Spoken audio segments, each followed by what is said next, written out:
Why was Cade able to be as effective as he was in the third quarter? Good player that didn't feel like anybody could really stop him. He got to his spots and plays at a good pace. And, he got loose there, obviously, after doing a decent job on him in the first half. So credit to him. Put a lot of bodies on him. He got the shots he wanted and made them. Long trip and then an early game today. Was there any carryover?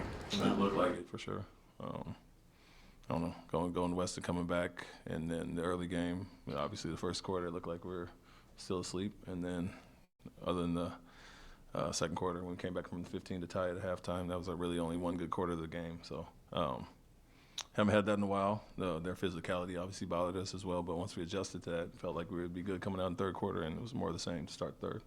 Alpi played, I think, 29 minutes. Jalen was at 30. Was that planned, or was that just kind of based on how the game went? Yeah, no, it was not planned. It was based on how we were playing. How much of your routine has to change, though, when you have to play in these early games, and especially when you have players who are, get used to a certain routine? I mean, it is what it is.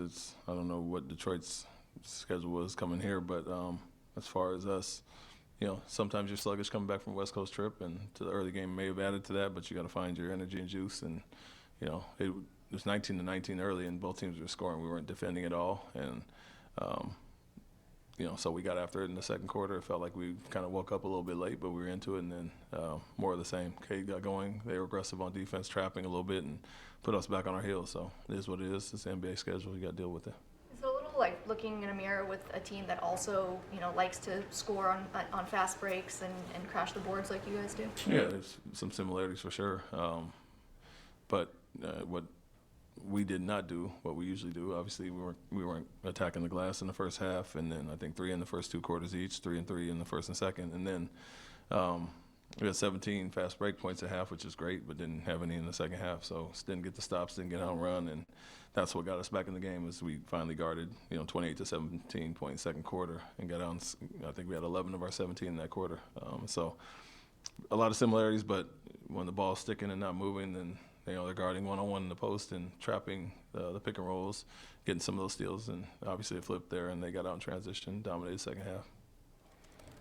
This is a bit of a larger theme, but is there anything to appreciate? I mean, going into the game and how Jalen was scoring and how Cade has been playing in terms of where the league is going in terms of like the young players and the attention that they're acquiring.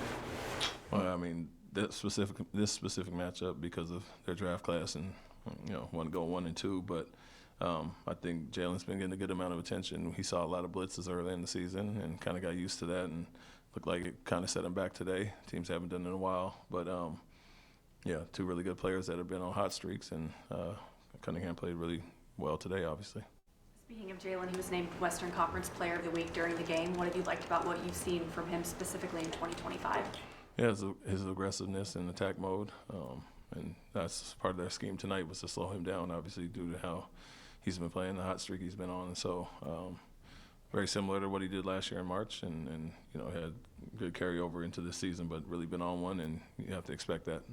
Like I said, teams went after him to start the season and did it again tonight, and so we have to be strong in the blitz, have to get to our spacing, our outlets got to be there, and then attack from there. So we should invite teams to blitz us and have the numbers behind it. We've usually picked it apart and didn't do it tonight.